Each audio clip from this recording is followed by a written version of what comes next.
ferroviaire de Tambacounda que nous visitons, particulièrement le ministre des Infrastructures et celui du transport terrestre et aérien. En réalité, et pas plus tard qu'hier en Conseil des ministres, j'ai insisté sur la nécessité de faire l'évaluation des projets dans le secteur du ferroviaire, mais surtout de travailler à éponger le passif social des générations de cheminots qui sont là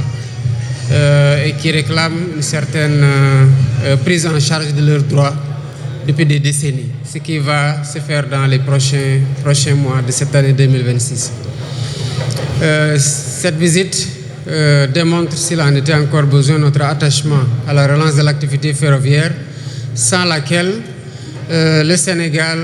ne peut faire l'économie de pertes considérables de choix économiques qui ont été faits antérieurement. Il faut rompre avec ces choix et mettre un terme à ces pertes économiques qui peuvent se mesurer en intensité moins importante par rapport à notre potentiel portuaire de l'activité sur le corridor Dakar-Bamako. Deux routes qui sont éprouvées et dont le coût d'entretien est particulièrement élevé, mais surtout d'opportunités d'activité économique pour les localités qui sont traversées par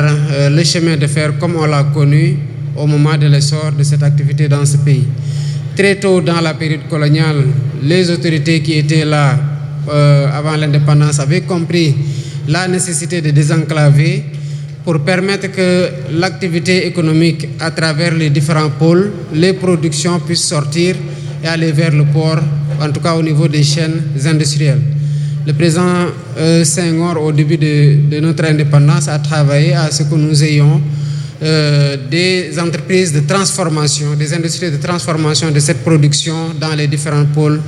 économiques. C'est sur cette voie dont il ne fallait jamais sortir que nous sommes aujourd'hui.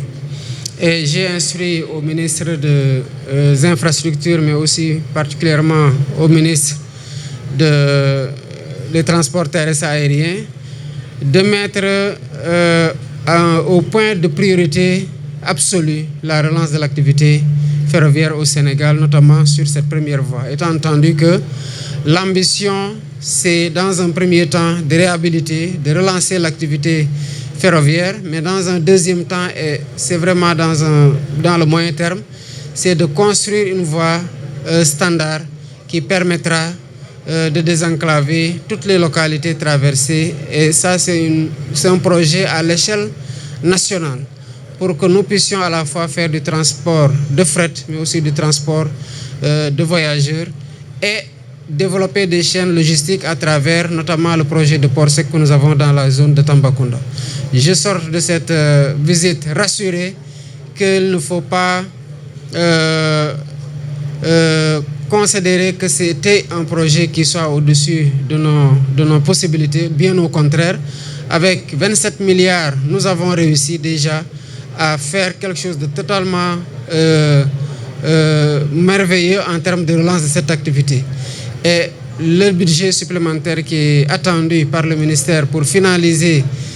cette partie du projet leur sera alloué parce que nous considérons que c'est un projet catalytique de premier plan de l'agenda national de transformation qu'il faut bien évidemment réaliser.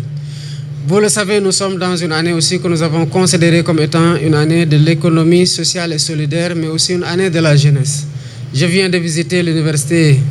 du Sénégal oriental où la formation qualifiante est une priorité de premier plan. Si bien qu'il faut considérer que ce qui se fait au niveau de cette gare en termes de métiers d'avenir, mais surtout par rapport au potentiel de cette région de l'Est, de cette région orientale, entre en droite ligne avec nos préoccupations de création d'emplois pour les jeunes du Sénégal, mais surtout de qualification pointue dans les métiers liés aux mines pour ce qui est de l'université, mais aussi au chemin de fer comme on en a connu par